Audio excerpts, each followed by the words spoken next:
Last hearing na nila itong pagdinig, no? Pagdinig diyan sa kaso ni Alice Guo.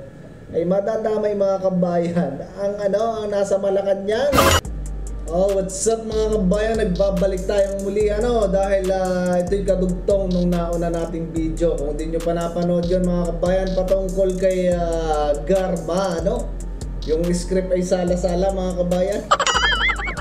Naging 2026 na.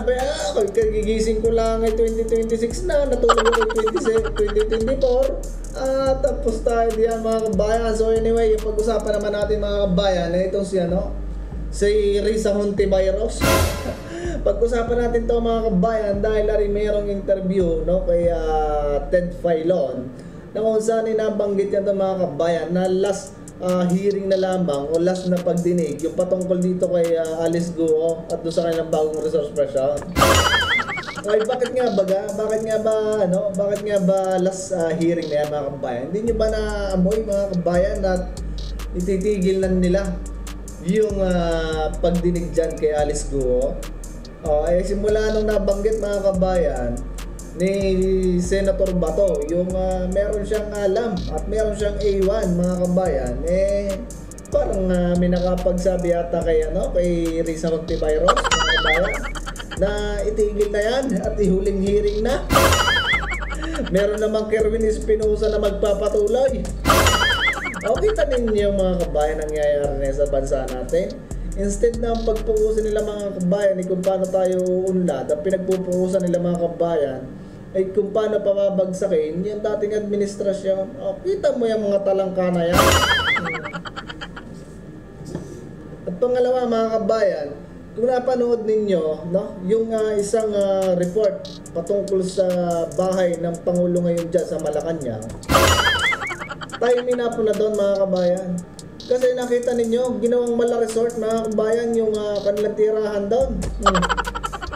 Parang tayo minapapansin mga kabayan parang wala na silang balak bumaba doon mga kabayan. Kasi totoong pinaganda yan mga kabayan. At parang parang wala na silang balak bumaba. Parang gusto yata nilang ulitin mga kabayan yung nangyari noon sa panahon ng tatay niya. At saka ngayon, akalain mo yan mga kabayan, nung panahon ng dating administrasyon, kunti lang na decoration ang nilagay at hindi ganun binago. At dahil sabi nung asawa ni Pangulong Duterte, bakit naman daw nila totoong pagagandahin yun na hindi naman kanila yon. At saka pera ng taong bayan ang magagastos. Di ba? Ngayon mga kabayan, tingnan ninyo, kayo na lang ang pumunta at hanapin ninyo kung paano nirenovate. Giniba ng gusto yung dating bahay doon at ngayon nirenovate mga kabayan. At ang pagkaka-renovate tila Mala Resort mga kabayan. Parang Mala Private Resort. Ay sabihin nyo ako'y sinungaling yung mga ayaw dito sa yung mga against sa mga sinasabi natin mga kabayan dahil tayo against dito sa gobyerno na to. At dahil nakikita natin mga kabayan na talaga naman kakaiba mga kabayan ang nangyayari. Ngayon kayo mag-research, panoorin ninyo kung totoo ba yung sinasabi ko kung hindi ginawang Mala Resort. May swimming pool. Kakaiba mga kabayan. Pati lungunang kailang anak mga kabayan nandun, yung mahilig palang maglaro yung anak nila yan ni BBM ng racing na katulad natin mga kabayan. Meron ding steering doon at may setup ng gaming setup. Yung tanong mga kabayan, yun bang ginastos daw sa pagpapagawa ng ganong kagandang tirahan nila doon? Ayun ba'y kaninong pera mga kabayan? Sa palagay ninyo yung bulsa nila ang nagasgas doon? Napaka-imposible mga kabayan. For sure mga kabayan, gastos dito, gastos doon. Samantalang ang dami mga kabayan natin na walang makain dyan. Kung yung ginastos mo diyan pinakain mo nila yung mga nakatira dyan sa bangketa. For sure yun mga kabayan, million yung gastos doon. Kita mo naman yung pagkaka-renovate, pag sa ganda. Hindi tayo sa naiingit mga kabayan, pero yun dapat ang gawin nila. Diba? Gagastusin mo yung pondo ng bayan, pera ng taong bayan, para lang maganda yung tirahan diyan. Kung ikaw ay para sa mahirap na katulad namin, dapat hindi ganyan ang gagawin ninyo. Mas pa-priority ninyo yung kapakanan ng mga mahihirap, di ba? Ayos naman yung tirahan, yung dating bahay, ayos naman. Si Pangulong Duterte ngayon nakatagal doon sa bahay na yun. ay kayo hindi magkaigay. Puro socialite mga kabayan ang nangyayari. Socialite pati luho ng anak nandun na rin. Okay naman, di ba mga kabayan? So anyway, tayo nadala lang sa emosyon natin mga kabayan, pero dumako tayo dito mga kabayan sa sa sinasabi ni Senator Bato patungkol dito sa kanilang pagdinig na hearing, no, mga kabayan. Pakinggan natin. At nasa ganun ay malaman natin mga kabayan kung ano ba sinasabi ni Senator Bato. Senator Ronald Bato de la Rosa, Senador, mayang gabi, si MJ at si Admar. Mayang gabi kanyo, MJ o Gadmar, sa Automatic Paminaw, mayong gabi. Senador, sir, nung nakarang araw, viral na viral po yung inyong video sa Senado. Nagigil kayo doon sa kay Ginang Mary Ann Maslog. Ano bang kwento noon, Senador? At bukang mainit ang ulo nyo sa kanya. Well, yun nga, sa sinabi ko, alam ko meron akong iwan information. Very highly reliable source of information. Ito mga kabayan, ang dahilan, no? Ito siguro ang dahilan, no? Siguro, kasi hindi tayo sigurado mga kabayan. Ito siguro mga kabayan ang dahilan kung bakit ititigil na nila itong, ilalas hearing na nila itong pagdinig, no? Pagdinig dyan sa kaso ni Alice Guo. Ay madadamay mga kabayan ang nasa Malacanang.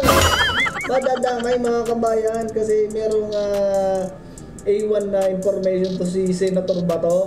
Siyempre ito si Senator Bato, dating Chief PNP to, may mga resources to mga kabayan. May mga resources to kung sino ba yung nasa likod niyan. Pambira. Confirmed by other source na si Maslog. Kaya yan, anong papel niya doon, di ba? Bakit siya nandoon? Pumapapil sa kay Alice Go.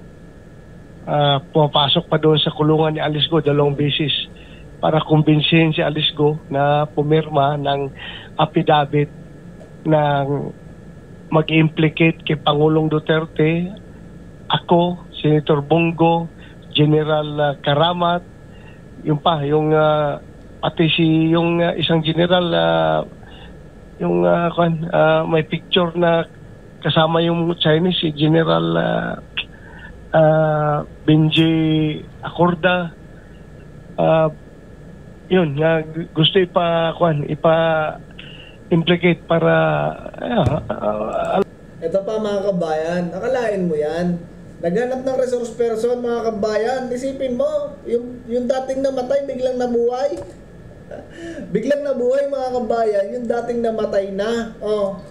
Akalain mo ganun katindi mga kabayan ang gobyerno na to. Para lang makahanap mga kabayan ng titistigo, binuhay yung patay. Binuhay yung patay para tumistigo laban dito sa mga to at mapatunayan itong dating Pangulong Duterte, itong mga kaalyado niya, isang kondiya sa mga illegal na yan. Okay, kayo naman, di ba? Sige, isipin niya, dating patay biglang nabuhay. Naging state person, resource person. Sino kang hindi matatawa sa nangyayari na yung mga kabayan? Yung dating namatay na ay biglang nabuhay at naging magpapatotoo diyan. Ang masaklapan nito mga kabayan, halos lahat ng mga nagiging resource person ng mga tolonggis na ayan puro sablay. Si German na lang mga kabayan, si Kerwin Espinosa. Ayan yung bagong resource person nila sa Senate. Ano ga sa palagay ninyo ang nangyayari? Diba? Pambihira mga kabayan. Sige, tuloy mo, Senator Bato. Pambihira talaga, Alam naman natin anong purpose nila. At ang nag-utos, isang taong taga Malacanang. Napakabigat mga kabayan ng aligasyon to ni Senator Bato. Diba? Kung tutuusin nga mga kabayan, dapat ipagpatuloy nila yung pagdinig diyan kasi nga may sangkot na nasa Malacanang. Bakit ititigilan ni Hontiveros yung yung pagdinig dito sa kaso na to? Diba? Mabigat na paratang to ni Senator Bato at ito naman siguro may knowledge to at alam din niya naman siguro yung batas, no? Hindi naman to mag-a-accuse ng ganito kung ito yung walang ebidensya mga kabayan. Kaya siguro talaga natitigil na. Ayun yung ganyang mga padali mga kabayan ng ating gobyerno ngayon. Ay isipin mo yung Pangulo yung laging walang alam. Saan ka nakakita ng Pangulong laging walang alam mga kabayan? Yung interview na mga kabayan dun sa, nung nasa Malaysia ba yun? Dun sa Asia Summit. Yung interview niya daw na hindi daw niya alam. O ano yung mga kabayan, hindi man, yung Pangulo, hindi man lamang alam ang nangyayari sa kanyang bansa at sa Senado. O, akalain mo. O, di ba? Yung Pangulo, laging walang alam. Eh, may nabitay ng kabayan natin ni ano ilang araw mga kabayan, 5 days ago pa yata tayo na bago sila nakapagbigay ng ng pahayag patungkol sa nangyari. Ang masaklap ay natatawa mga kabayan. Kaya yung mga nagko-comment dyan na hindi naman tumawag, puntahan ninyo yung mismong interview. Kung sinasabi ninyo hindi man tumawa, puntahan nyo mismong interview, isog ninyo kung talaga hindi natawa. Hindi naman totaling nakabungisnis ng ganon. Ibig ko sabihin, talagang natatawa. Natatawa mga kabayan. Aywan pa mga kabayan sa gobyerno natin ngayon. So anyway mga kabayan, hanggang dito lang ulit yung video natin. At pangipangita ulit tayo sa susunod na video. Kung di ka pa nakasubscribe, mag-subscribe ka na. I-like mo na rin yung video natin at i-share mo na sa ganun mas marami pang mga kabayan natin na makapanood ng ating mga video yung ginagawa dito patungkol sa ating bansa. So anyway, God bless sa inyong lahat at mabuhay ang bansang Pilipinas mga kabayan. Ipagpatuloy lang natin mga kabayan yung magandang gawain, hindi yung mga katulad diyan na himod tumbong.